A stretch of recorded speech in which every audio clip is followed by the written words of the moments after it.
Hey there, it's another JD's analysis. It's 8:39 p.m. Saturday, June 8, 2024, and this game happened before JD's analysis 65. This is episode 66 apparently, and this was the last video of mine. And before that, we're gonna find it down here. Gonna find it down here. This is JD's analysis 64. And this game that we're gonna analyze right now.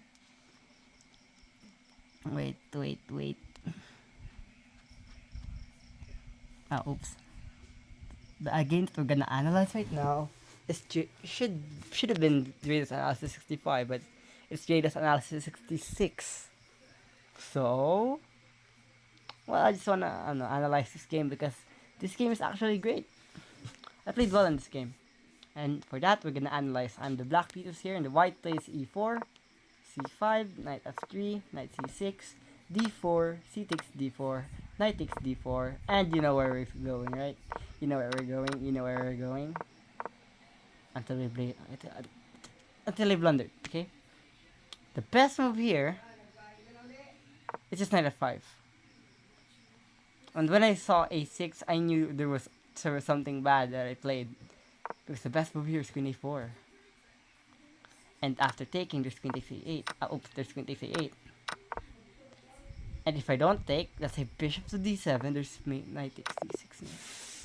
And I was like, isn't there bishop d7? Oh, there's knight takes d6 and it's mate. And if I play knight g5, right, knight g6 or knight f5, knight c7, and now king e7, knight takes e8, bishop d7, knight d3, queen takes a8, bishop to d3. I'm still losing, but so it takes b5, queen takes a8, knight f5, knight d3, and knight h4. Why didn't I go back, per se? Come on, you can just take. And I don't have anywhere safe to castle to, okay? It'd be worthless to go back. I'd rather get myself pushed by the pawn, like right here, like you just push me. I don't really care. But knight f3 is a bad move because it's just I'm just gonna centralize my knight, and you actually can't play that because there's b4. So things like that. Knight h4, casting kingside, and now bishop to e7, and now c5, casting kingside, and now bishop takes b5, and now the lead changed. He was up a rook, and now I've apparently taken the lead. That is unheard of. He's up 3 points of material, yet I'm in the lead. Plus 4 said with this engine, but I think in a stronger engine it would be like plus 1, plus 1.4, I don't know, something like that. Somebody analyze this for me, please. But what's the best move here for what? Black.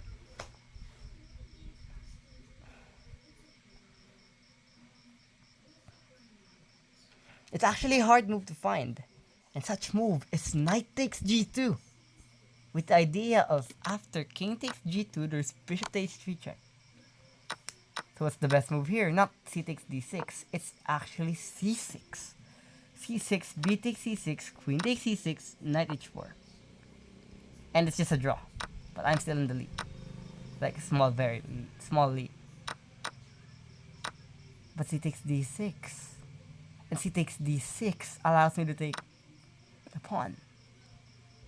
And what changes from that is actually the position. You see, the importance of the bishop on d6, and not the pawn on d6, was activity.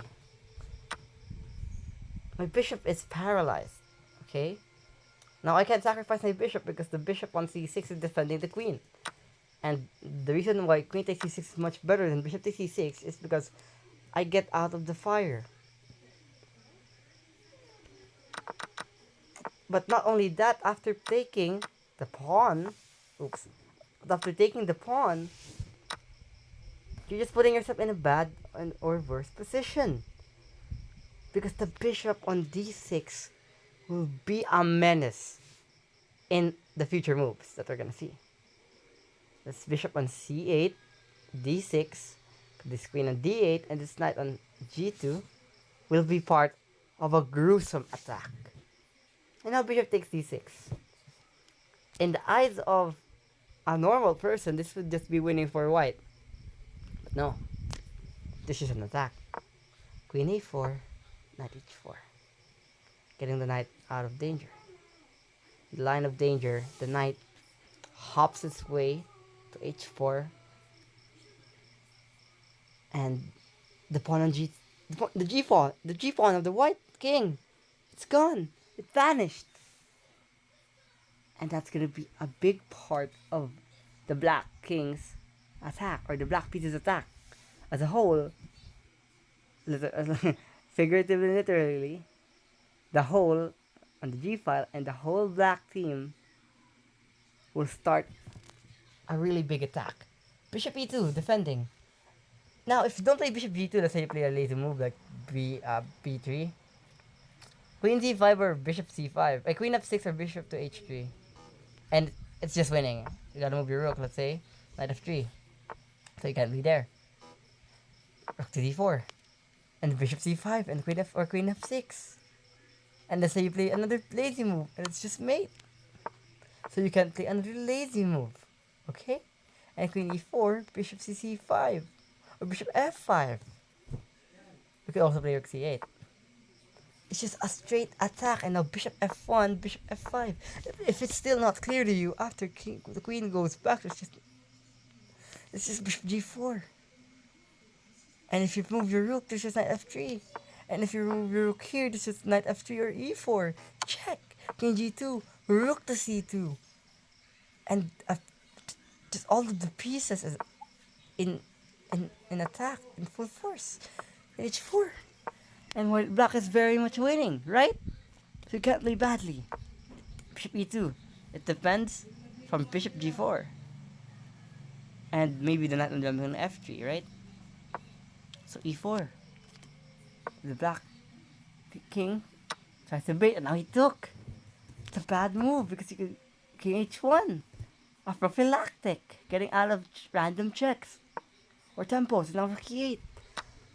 Queen takes e4 is a bad move because you give black another tempo. Or rook e8. Queen d3. And that rook. It's staring down that bishop. That bishop could be taken at any time. If black was to move, black would play queen takes e2. Rook takes e2.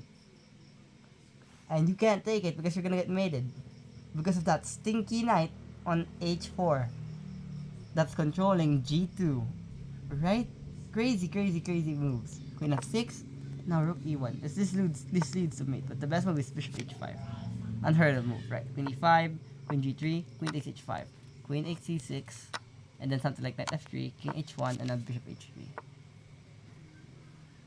It's crazy moves after crazy moves after crazy moves.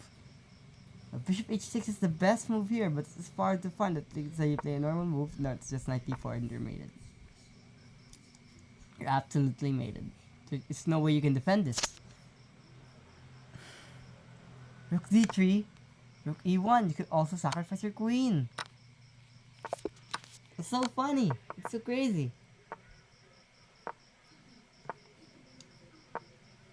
But rook e1. And rook e1, queen, bishop f5. And you have to sacrifice your queen. And at this point, you just gave up. You just gave up. You're assigned. There's actually mate here. Can you find it? 3, 2, 1. It's actually bishop takes h2.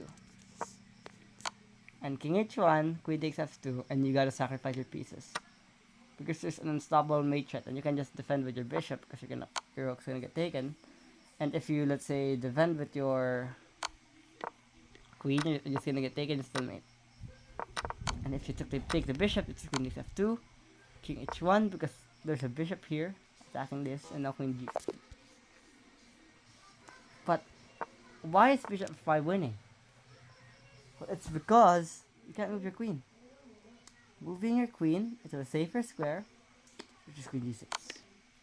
And you gotta sacrifice your queen again to survive. 3, bishop takes f3, queen takes. And if you don't take, bishop h3. And your king's gonna get forced and not king's mate. And if you still don't take, it's just queen e4. It's still gonna be mate.